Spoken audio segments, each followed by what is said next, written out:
Hello दोस्तों, कैसे हो आप सब। आशा करता हूँ बहुत ही बढ़िया होंगे और आपकी तैयारी बहुत ही अच्छी चल रही होगी।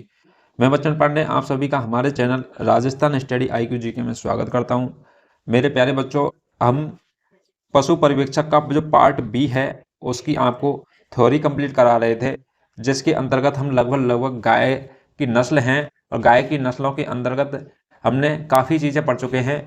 जैसे कि हमने पढ़ा था, एक तो गिर गाय पढ़ी थी, साहिवाल गाय पढ़ चुके हैं, गिर गाय पढ़ चुके हैं। इसके अलावा जो गाय की जो शब्दावली है नस्लों की, उनके बारे में चर्चा कर चुके हैं। इसके अलावा हम ट्रैकों के साथ में उन चीज़ों को भी देख चुके हैं, जैसे दूकाजी नस्ल क्या होती है, मन कहता है किशन जी पी में दूध सारा। इसके अलावा अपन दुधारू नस्लों की भी ट्रिक देख चुके थे, जो सरस गाय दूध देने वाली।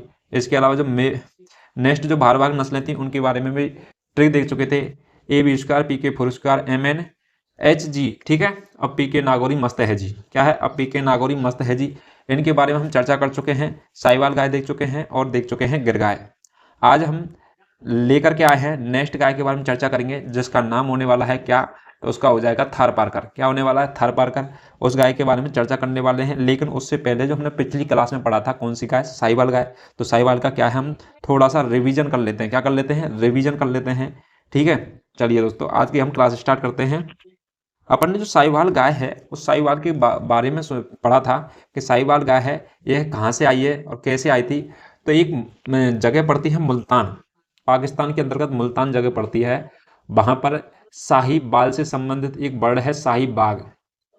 क्या है जाएगा, शाही बाग। तो शाही बाग, सहवाग आपने नाम सुना होगा क्रिकेटर का। तो शाही बाग ने मुल्तान पाकिस्तान के अंतर्गत क्या हुआ था, मैच हुआ था, और उसके अंतर्गत क्या किया था, मोन्टू को मारा। तो मोन्टू नाम का क्या था बॉलर, उसकी बॉलों को चौके छक्के लगाए, तो मोन्टू को मारा, ठीक है। और मोन्टू को मारा। उसके बाद में जितने भी मैच हुए थे, उसके बाद में इसको क्या कहते थे कि इसको भाई साई बाग का जब भी नाम आता तो इसको कहते थे ले लो। क्या कर लो, ले लो, लोला हो जाएगा, ठीक है। तो बॉडी होती है गाय की ढीली, उसे बोलते हैं लोला। और साहिवाल था वो, क्रिकेट जब भी क्रिकेट खेलता था, मैदान में उतरता था, तो वो क्या करता था, लंबी बार खेलता था, लंबी पारी खेलता था। और चौके छक्के लगा लगा करके क्या करते था, खिलाड़ियों की क्या करने वाला था, मोन्टू के जो बॉलर था उसकी क्या तेल निकाल देता था, तेल ही निकाल देता था, ठीक है।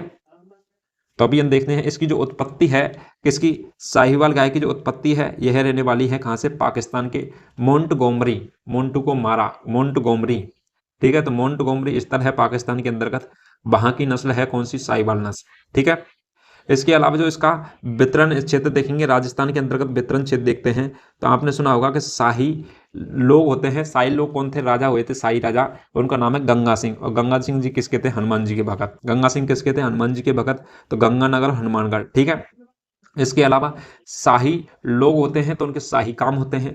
और गाय का जो शाही काम है वो क्या होता है, तो गाय का जो इंपॉर्टेंट और शाही काम है वो होता है, हम गाय का पालन क्यों करते हैं, दूध के लिए। किसके लिए करते हैं, दूध के लिए करते हैं। तो दूध जो सर्वाधिक देती है तो देती है साहिवाल। तो शाही काम कौन करती है, साहिवाल करती है। तो भारत के अंतर्गत डेयरी नस्ल भी किसे कहा जाता है, तो साहिवाल को कहा जाता है, डेयरी नस्ल भी। इसके अलावा सर्वाधिक दूध देने वाली देसी नस्ल पूछ ले, भारत की पूछ ले, तो साहिवाल हो जाएगी, ठीक है। इसके अलावा ये जो पाकिस्तान से अपन के भारत के अंतर्गत एंट्री करती है, तो यह क्या करती है, रात को एंट्री करती है। और रात के टाइम में क्या है, गले में कंबल लेके, गले में कंबल ओढ़ करके और भारत में एंट्री करती है। तो गले में जो कंबल होता है, गल कंबल होता है, वो लटका हुआ होता है और त्वचा ढीली ढीली होती है, इसलिए इसे बोलते हैं लोला नस्ल भी कहते हैं। क्या कहते हैं, बॉडी की नस्ल ढीली ढीली होती है, इसलिए लोला नस्ल कहते हैं, लटकी हुई। इसका जो उपनाम है, उपनाम कौन कौन से हो जाएंगे इसके, तो मोंटगोमरी और लेवलो। क्या करते हैं, मोन्टू को मारा, मोंटगोमरी, और ले लो, इसको तो क्या ले लो, टीम में ले लो, तो लोला। इसके अलावा किस जगह से आई है, मुल्तानी, तो मुल्तानी भी कहा जाता है। और साहिवाग कैसी पारी खेलता है, लंबी बार, तो लंबी बारी, ठीक है। इसके अलावा वो क्या करता है, चौके छक्के लगा के सामने वाली टीर के क्या निकाल देता है, तेल, तो तेली भी कहा जाता है साहिवाल को। इसके अलावा जो इसकी जो थुई होती है, थुई क्या होती है, सुई, थुई होती है, वो क्या होती है, सुविकसित होती है, इसे बोलते हैं थुई, ठीक है। तो ये क्या होती है, सुविकसित होती है।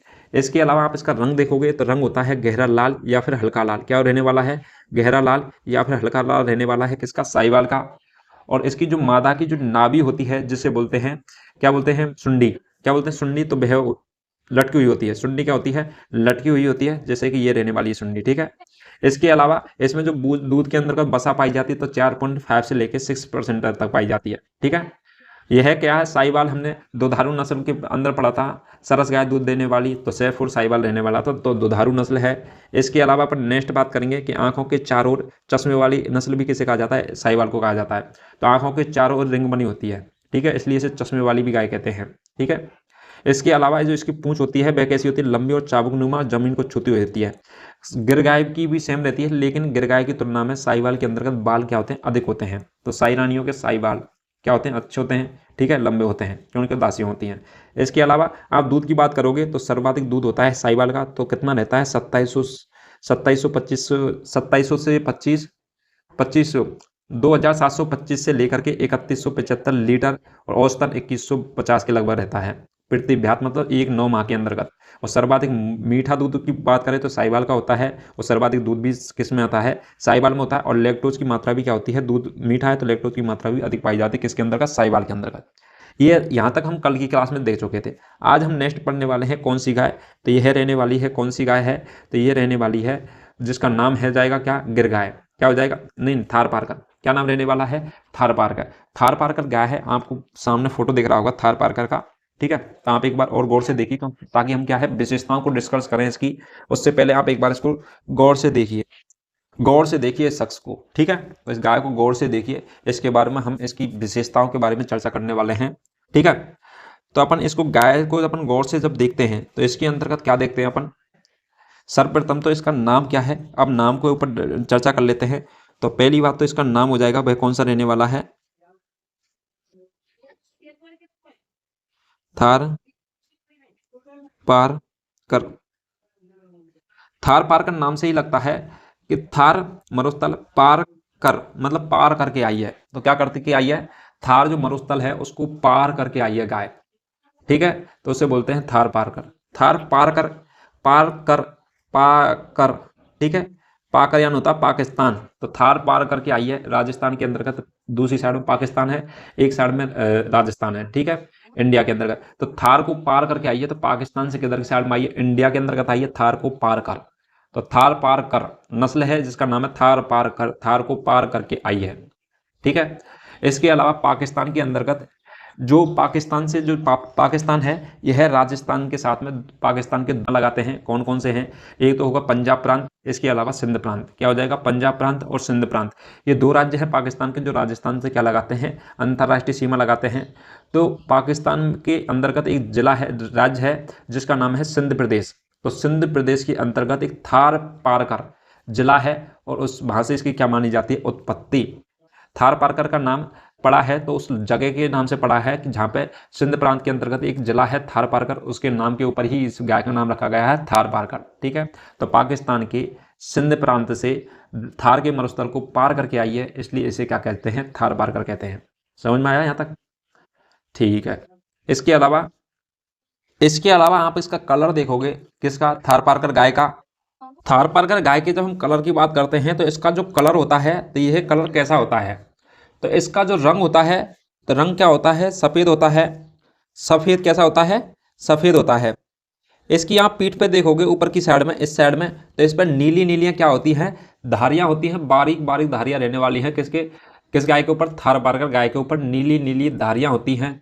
तो इसका जो कलर होता है वो थोड़ा काले काले रंग की भी धारियाँ होती हैं, कैसी होती हैं, काले रंग की। तो सफ़ेद और काला दोनों कलर मिलकर के कैसा बनाते हैं, ग्रे कलर का, क्या बनाते हैं, ग्रे कलर। इसे बोलते हैं धूसर। क्या हो जाएगा, ग्रे, या फिर अपन इस कलर को और कौन सा कलर बोल सकते हैं, तो धूसर। क्या बोल सकते हैं, धूसर कलर, ठीक है। तो ग्रे कलर, इसके अलावा धूसर कलर हो जाएगा, या फिर अपन इसे बोलते हैं स्लेटी, ठीक है। तो स्लेटी कलर, तो इस प्रकार के कलर बनते हैं। ग्रे धूसर या स्लेटी रंग का होता है, या फिर सफ़ेद और पीठ पर काले काले क्या होती हैं, हल्की हल्की धारियाँ होती हैं पीठ पर काली काली, ठीक है। इस प्रकार से काली काली छोटी छोटी बारीक बारीक धारियाँ होती हैं, जो हमें नॉर्मल आंखों से फोटो में दिखाई दे रही होंगी, लेकिन गाय के ऊपर पीठ पर पाई जाती हैं छोटी छोटी बारीक बारीक धारियाँ, ठीक है। इसका जो कलर होता है तो कुल मिला ग्रे धूसर स्लेटी। आपको ऐसे समझ में नहीं आ रहा होगा तो आपने जैसे सिगरेट पीते हैं ना, तो सिगरेट का जो धुआं होता है, क्या होता है, धुआं होता है, तो जिस कलर का उसका धुआं बनता है ना, तो उसे बोलते हैं अपन धूसर ग्रे या स्लेटी। उस कलर का इसका कलर होता है गाय का। थार पारकर गाय का कलर सिगरेट के धुएं के जैसा होता है, ठीक है। इसके अलावा नेक्स्ट चीज़ देखने वाले हैं जो इसकी जो पूंछ होती है, तो पूंछ क्या होती है, छोटी होती है। कैसी होती है पूंछ? पूंछ होती है इसकी छोटी। थारपारकर और गिरगाय के अंतर्गत आपने देखा होगा, उनके अंतर्गत तो पूंछ तो काफ़ी लंबी पाई जाती है, लेकिन ये क्या होती है इसके अंतर्गत छोटी पाई जाती है पूंछ। तो पूंछ कैसी होती है? छोटी होती है। इसके अलावा इसके हम्प होता है। क्या होता है? हम्प पाया जाता है, जिसको हम्प होते हैं उसे बोलते हैं थुई। क्या बोलते हैं? हम्प। और हम्प को क्या बोलते हैं? तो वो बोलते हैं थुई। तो थुई पाई जाती है किसके अंतर्गत? तो वो पाई जाती है थारपारकर गाय के अंतर्गत। ठीक है, थुई पाई जाती है। इसके अलावा इसके जो अपन गलकंबल होता है, इसके क्या होता है? गलकंबल भी पाया जाता है, और सुविकसित और कैसा होता है? मोटा होता है। इसे गले में लटका हुआ होता है, इसे बोलते हैं गलकंबल। और गलकंबल कैसा होता है? गले में कंबल, तो सुविकसित और मोटा होता है। ठीक है, और थुई भी विकसित होती है इसके अंतर्गत। इसके अलावा आप इसकी बॉडी स्ट्रक्चर देखोगे तो मध्यम आकार की क्या होता है, इसका पूरा शरीर होता है मध्यम आकार का, नॉर्मल रहता है, ना तो उबड़ खाबड़ ज़्यादा बड़ा होता है ना ज़्यादा छोटा होता है, मध्यम आकार का इस मोल में रहने वाली है गाय। इसके अलावा आप इसके ललार की बात करोगे तो ये ललार होता है तो काफ़ी इसका चौड़ा ललार होता है। क्या होता है? माथा होता है, उसकी चौड़ाई खूब अच्छी खासी रहने वाली है। गिरगाय के अंतर्गत जैसे माथा बाहर निकला हुआ होता है ना, इस प्रकार से नहीं होता है, इसका नॉर्मल ललार होता है। ठीक है, तो ललार क्या रहने वाला है? इसका मध्यम आकार का रहने वाला है। इसके अलावा अपन इसके कानों की बात करते हैं, तो कान कैसे रहने वाले हैं इसके? तो कान होते हैं लंबे। तो कान कैसे रहने वाले हैं गिरगाय के अंतर्गत? कान तो वो होते हैं लंबे, कान होते हैं इसके। ठीक है, लंबाई होती है अच्छी खासी कानों की। इसके अलावा अपन नेक्स्ट बात करते हैं किस चीज़ की? तो अपन इसके दुग्ध की बात करते हैं, दूध की। किसकी बात करते हैं? दूध की बात करते हैं। तो इसका जो दूध देती है ये कितना देती है लगभग? तो थारपारकर गाय है, यह भी किस प्रकार की नस्ल है पहले तो ये देखते हैं। तो थारपारकर जो गाय है ये दुकाजी नस्ल है। कौन सी रहने वाली है? दुकाजी। दुकाजी की अपने ने ट्रिक बताई थी, मन कहता है दो किशन जी पी में दूध सारा। ठीक है, तो मन कहता है दो किशन जी पी में दूध सारा, उसके अंतर्गत ये आती थी थारपारकर। ठीक है, तो थारपारकर क्या है? दुकाजी नस्ल है। क्या रहने वाली है? दुकाजी नस्ल रहने वाली है थारपारकर। इसके अलावा आपने इसके कान देख चुके हो, और इसका ललाट क्या काफ़ी चौड़ा होता है कान। और सींग होते हैं इसके, तो सींग क्या होते हैं? मध्यम आकार के होते हैं, थोड़े थोड़े से निकले हुए होते हैं बस। ठीक है, ऐसे बाहर नहीं निकले होते हैं, किसकी तरह? गिरगाय की तरह। इसके सींग मध्यम आकार के होते हैं, और गिरगाय के अंतर्गत हमने पढ़े थे चंद्र आकार के सींग होते हैं। इसके अलावा आप बात करोगे कि दूध ये कितना दूध देती है, तो दुकाजी नस्ल है, और दुकाजी नस्लों के अंतर्गत हमने पढ़ा था दूध की जो वो पड़ी थी लिमिट, वो पड़ी थी 1000 से लेकर के, और कितनी पड़ी थी? 1500 तक पड़ी थी। ठीक है, लेकिन अपन का जो थारपारकर जो गाय है यह कितना दूध देती है, तो इसके बारे में हम डिस्कस करेंगे। तो थारपारकर गाय दूध देती है, कितना देती है? तो यह देने वाली है कितना? 1600 से लेकर के और 2200 तक। कितना देने वाली है? 1600 से लेकर के 2200 लीटर तक दूध देने वाली है। कौन सी? थारपारकर गाय। क्या देने वाली है? 1600 से लेकर के और 2200 लीटर प्रति ब्यात। क्या देने वाली है? लीटर हो जाएगा प्रति ब्यात। प्रति ब्यात का मतलब आपको पता है 10वां होता है, तो प्रति ब्यात हो जाएगा कितना? 1600 से लेकर 2200 लीटर प्रति ब्यात। आप इसके दूध के अंतर्गत फैट और वसा की जब बात करते हैं, तो फैट होता है 4 से लेकर के, और कितना होता है? 4.5 तक रहता है। कितना रहता है? 4 से लेकर के 4.5 तक रहता है इसका क्या? वसा, दूध के अंतर्गत। अपन इसके भार की जब बात करते हैं, तो अपन थारपारकर गाय का जो भार होता है यह कितने से कितना रहने वाला है? तो भार होता है इस नस्ल का वो रहने वाला, नर की बात करते हैं थारपारकर के अंतर्गत नर की, तो नर का रहने वाला है, तो बोर कितना रहने वाला है? तो बोर रहना है 450 से लेकर के 500 तक नर का। इसके अलावा मादा की बात करते हैं, तो मादा का कितना रहने वाला है? तो वो रहने वाला है 400 kg। कितना रहने वाला है? 400 kg रहने वाला है किसका? मादा का। और नर का रहने वाला है 450 से 500 kg। ठीक है, और इस प्रकार की जो ये है कि थारपारकर जो नस्ल होते हैं, नस्ल के बैलों का उपयोग होता है, जो फीमेल होते हैं, नर होते हैं। एक तो होता है फीमेल, एक होता है मेल। तो जो मेल होता है उसका उपयोग किसमें किया जाता है? कृषि कार्यों में जुताई हेतु किया जाता है मेल का। थारपारकर के गाय के नस्लों के अंतर्गत जो मेल होता है उसका कृषि कार्यों में जुताई हेतु कार्य के लिए उपयोग किया जाता है। ठीक है, तो थारपारकर के कौन आई है? थारपारकर आई है। और थारपारकर करके कहाँ से आई है? तो ये आई है सिंध प्रदेश, सिंध राज्य के अंतर्गत एक थारपारकर जिला है, वहां से आई है, पाकिस्तान से। पाकिस्तान से ये पार करके आई है। तो इसने क्या रात्रि में प्रवेश किया था, तो इसके भी गले में क्या होता है? गलकंबल होता है। और इसके अलावा इन्होंने इसकी जो नस्ल देख लेंगे अपन, क्या राजस्थान के अंतर्गत कहाँ कहाँ पाई जाती है? तो राजस्थान में यह नस्ल जोधपुर, जैसलमेर और बाड़मेर में पाई जाती है। तो प्रवेश कहाँ से करती है? जैसलमेर से होकर के बाड़मेर और जोधपुर जाती है। क्या करती है? जैसलमेर, बाड़मेर, जोधपुर। ठीक है, इन 3 जिलों में पाई जाती है। ठीक है, यहाँ तक आपको समझ में आया होगा थारपारकर के बारे में। इसके अलावा अपन इसको एक एक विशेषता को डिटेल से चर्चा करने वाले हैं। इसके अलावा आपने ये देखा होगा यह नस्ल है वो गुजरात के कच्छ रण में भी पाई जाती है। गुजरात का एक रण है कच्छ रण। कौन सा रण? कच्छ रण। तो थार पारकर का एक रण हो जाएगा गुजरात के अंतर्गत कच्छ रण, तो उसमें भी पाई जाती है। इसका जो प्रजनन केंद्र है तो चांदन जैसलमेर के अंतर्गत इसका प्रजनन केंद्र है। अब एक एक विशेषता को डिटेल से देखने वाले हैं और उसके साथ में और भी समझेंगे। ठीक है, यहाँ तक समझ में आया होगा। चलिए दोस्तों, अब वन बाई वन करके हम थार पारकर जो गाय है उसकी जो विशेषता हैं उनके बारे में चर्चा करेंगे कि थार पारकर की विशेषता हैं वो किस प्रकार से रहने वाली है। ठीक है, तो थार पारकर के बारे में बात करते हैं। तो जो थार पारकर के जो गाय है, पहली बात तो अपन इसके बात करते हैं कि इसको उत्पत्ति गाय, उत्पत्ति स्थान। ठीक है, तो हेडिंग डाल लीजिए थार पारकर।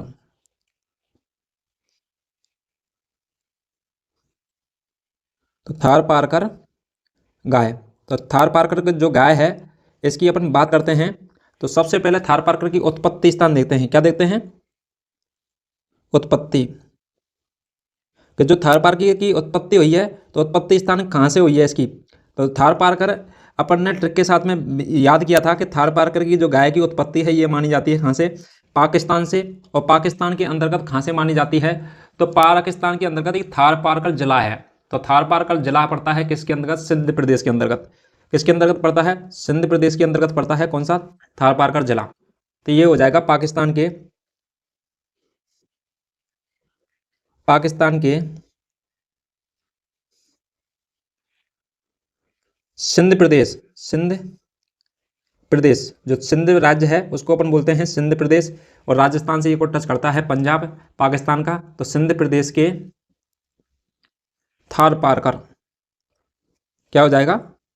थार पारकर, थार पारकर जिले, जिले से है। ठीक है, तो अपन क्या करते हैं, उत्पत्ति स्थान हो जाएगा थार पारकर गाय का तो पाकिस्तान के सिंध प्रदेश के थार पारकर जिले से है। कहाँ से हो जाएगा? कि पाकिस्तान के सिंध प्रदेश के थार पारकर जिले से। ठीक है, आपने उस समय थार और पार कर, तो थार को पार करके आइए तो कहाँ से आइए? पाकिस्तान से आइए। नेक्स्ट जो बात करते हैं कि अपन का राजस्थान के अंतर्गत, इसका जो राजस्थान के अंतर्गत है तो यह नस्ल राजस्थान में कहाँ पाई जाती है। ठीक है, तो राजस्थान के अंतर्गत बात करते हैं तो राजस्थान के अंतर्गत यह नस्ल कहाँ पाई जाती है। तो यह जो थार पार किया था इसने, तो सर्वप्रथम कहाँ से होकर के किया था? तो इन्होंने किया, इस गाय ने किया था तो वो किया था जैसलमेर। कहाँ से? जैसलमेर। और जैसलमेर के बाद में ये बाद में घूमती घूमती कहाँ पहुँच गई थी? तो ये पहुँच गई थी बाड़मेर। कहाँ पहुँच गई थी? बाड़मेर। ठीक है, तो बाड़मेर है, बाड़मेर हो जाएगा सेकंड जिला। इसके बाद में बाड़मेर के बाद में इन्होंने क्या है, जोधपुर पहुंच गई। कहाँ पहुंच गई? उधर की साइड में जो मेन शहर है वो हो जाएगा जोधपुर। तो जोधपुर पहुंच जाती है फिर बाद में। तो थार पारकर गाय है यह राजस्थान के अंतर्गत जैसलमेर और बाड़मेर और जोधपुर के अंतर्गत क्या पाई जाती है यह नस्ल। ठीक है, थार पारकर गाय की नस्ल। इसके अलावा अपन को बात करते हैं राजस्थान के, इसके अलावा यह जो नस्ल है किस जगह पे पाई जाती है राजस्थान के अलावा? तो भारत के अंतर्गत बात करते हैं तो यह नस्ल है जो कहाँ पाई जाती है इसके अलावा राजस्थान के अलावा, तो यह पाई जाती है। ठीक है, तो यह कहाँ पाई जाती है? गुजरात के जो कच्छ रण है, यह गुजरात के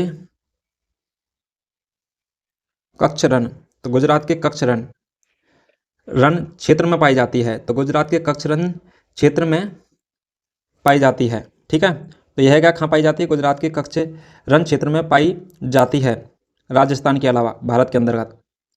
इसके अलावा जो नेक्स्ट जो अपन बात करते हैं, किसकी बात करते हैं कि जोधपुर के अलावा बाड़मेर और जैसलमेर 3 जिलों के अंतर्गत पाई जाती है।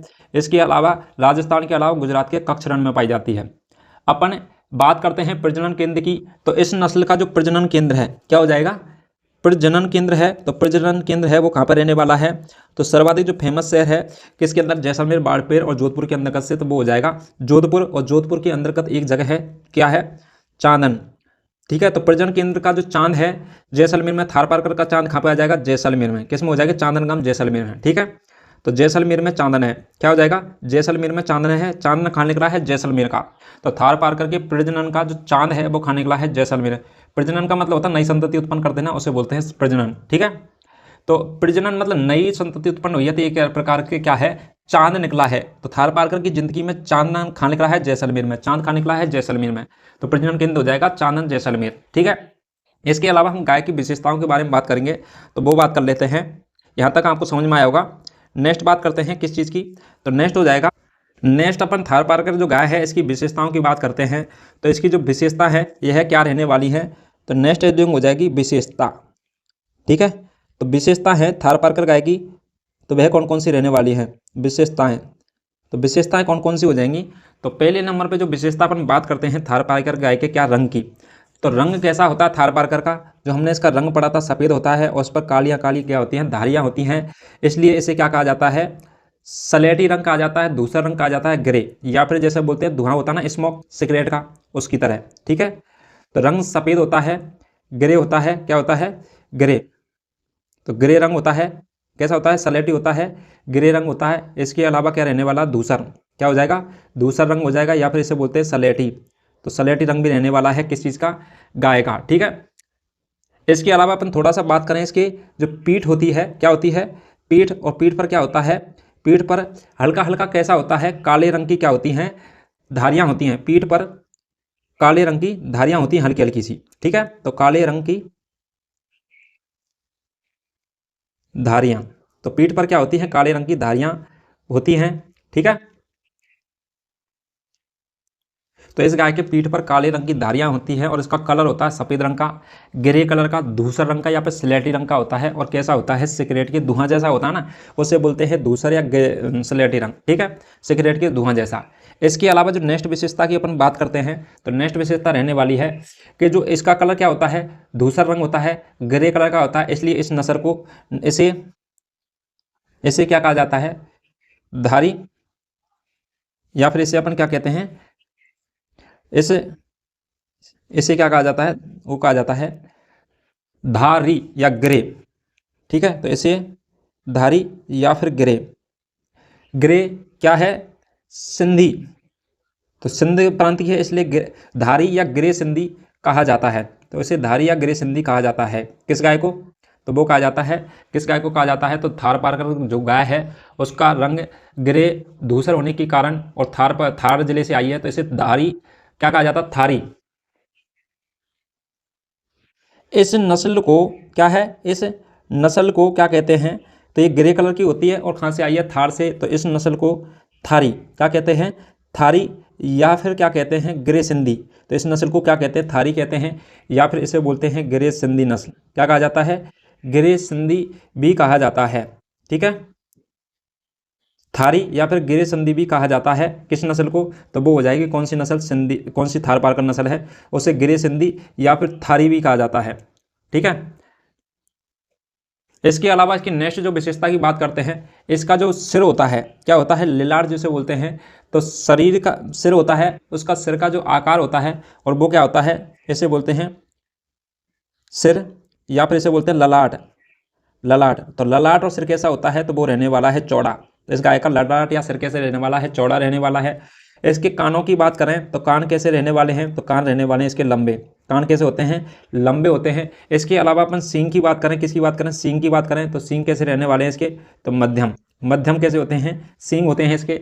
इसके अलावा अपन इसके के मध्यम लंबाई के सींग होते हैं। ठीक है, मध्यम लंबाई के क्या होते हैं इसके सींग होते हैं। इसका जो शरीर का आकार होता है, तो शरीर का आकार भी कैसा होता है मध्यम होता है। ठीक है, शरीर का आकार भी कैसा होता है, तो वो भी क्या होता है मध्यम होता है शरीर का आकार। ठीक है, तो अपन क्या बात करते हैं कि रंग होता है वो सफ़ेद ग्रे धूसर या सलेटी कलर का होता है और पीठ पर क्या होते हैं काले रंग की धारियाँ होती हैं। इस नस्ल को क्या कहा जाता है ग्रे थारी, ग्रे सिंधी या फिर थारी नस्ल भी कहा जाता है। और सिर का जो ललाट होता है वो चौड़ा होता है, कान लंबे होते हैं, सींग क्या होते हैं मध्यम आकार के लंबे वही होती है। और शरीर का आकार भी कैसा होता है मध्यम होता है, ना तो ज़्यादा बड़ी गाय होती है ना छोटी गाय होती है। ठीक है, यहाँ तक समझ में आया होगा। इसके अलावा अपन नेक्स्ट जो बातें करते हैं विशेषताओं के बारे में, तो इसके ऊपर क्या है हम पे पाया जाता है, क्या पाया जाता है हम पे पाया जाता है, और जिसे क्या कहते हैं थुई कहते हैं। तो इसके अंतर्गत हम पे पाया जाता है जिसे थुई कहा जाता है। ठीक है, तो वो क्या होती है थुई क्या होती है विकसित होती है, इसे बोलते हैं सुविकसित, मतलब अच्छी तरह से विकसित होती है। ठीक है, इसके अलावा गलकंबल पाया जाता है। गलकंबल आपको हमने समझा ही दिया था, गले के अंदर का जो लटका हुआ भाग होता है, तो गलकंबल पाया जाता है किसके अंतर्गत पाया जाता है थारपारकर के अंतर्गत। ठीक है, तो गल कंबल है वो क्या होता है सुविकसित, सुविकसित होता है। इसके साथ साथ में कैसा रहने वाला है, सुविकसित और मोटा होता है। क्या होता है, सुविकसित और मोटा होता है गलकंबल, ठीक है, जो गले के अंतर्गत पाया जाता है, किसके अंतर्गत, थारपारकर के अंतर्गत। नेक्स्ट विशेषता की बात करते हैं हम इसके अंतर्गत, तो अपन बात करते हैं इस नस्ल का जो दूध होता है, तो इस नस्ल का दूध कितना से कितना होता है, कितना दूध देती है ये गाय, तो यह दूध देती है 1600 लीटर से लेकर के और कितना 2200 लीटर, ठीक है। तो 1600 लीटर से लेकर के 2200 लीटर के बीच में देती है, ठीक है, प्रति ब्यात। तो एक ब्यात में 1600 से लेकर के 2200 लीटर दूध देती है। इसके अलावा दूध में जो बसा की बात करते हैं, तो दूध के अंदर का बसा कितना होता है इसके अंतर्गत, तो वो होता है 4 से लेकर के 4.5% तक रहती है। तो बसा कितने रहने वाली है इसके अंदर का, तो 4 से लेकर के 4.5 तक होती है। इसके अलावा अपन थारपारकर कौन सी है, थारपारकर जो गाय है, इसके जो भार की बात करते हैं, भार की, तो भार के अंदर अपन करते हैं नर की, तो नर की भार की बात करते हैं तो ये होता है 450 से लेकर के कितना रहने वाला है, 500 केजी तक, ठीक है, 450 से लेकर 500 केजी रहने वाला है। अपन मादा की बात करते हैं तो मादा का भार कितने रहने वाला है, तो मादा का रहता है 400 केजी, ठीक है। तो 450 से लेकर 500 होता है नर का, और मादा का होता है 400 केजी के लगभग, इतना हो जाएगा। इसके अलावा अपन नेक्स्ट बात करते हैं किसी के जो नर होता है, क्या होता है, थारपारकर का नर होता है, और नर को कहते हैं क्या, बैल, ठीक है। जो इस नस्ल का जो बैल होता है, इसका उपयोग किस में किया जाता है, तो कृषि कार्यों में किया जाता है। किस में किया जाता है, कृषि कार्यों में किया जाता है। तो इस नस्ल के जो बैलों का उपयोग है वो किस में किया जाता है, तो वो किया जाता है कृषि कार्यों के अंतर्गत। ये सारी विशेषता है जो थारपारकर गाय की रहने वाली है, ठीक है। तो आपने देखा था पाकिस्तान के अंतर्गत से आई थी, और पाकिस्तान के अंतर्गत से थारपारकर, सिंध प्रदेश के अंतर्गत थारपारकर जिले है उससे आई है, और राजस्थान की यह नस्ल जोधपुर, जैसलमेर, बाड़मेर में पाई जाती है, और जैसलमेर के चांदन में इसका प्रजनन केंद्र है, ठीक है।